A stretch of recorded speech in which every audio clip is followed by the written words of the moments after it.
Ang mabuting balita ng Panginoon, ayon kay San Juan.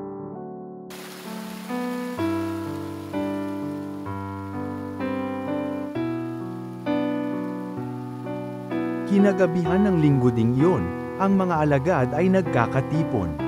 Nakapinid ang mga pinto ng bahay na kanilang pinagtitipunan dahil sa takot nila sa mga Hudyo. Dumating si Jesus at tumayo sa gitna nila. "Sumainyo ang kapayapaan," sabi niya.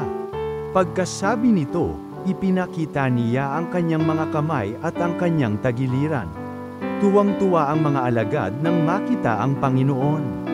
Sinabi na naman ni Jesus, "Sumainyo ang kapayapaan. Kung paanong sinugo ako ng Ama, gayon din naman, sinusugo ko kayo." Pagkatapos, sila'y hiningahan niya at sinabi, "Tanggapin ninyo ang Espiritu Santo. Ang patawarin ninyo sa kanilang mga kasalanan ay pinatawad na nga, ang hindi ninyo patawarin ay hindi nga pinatawad."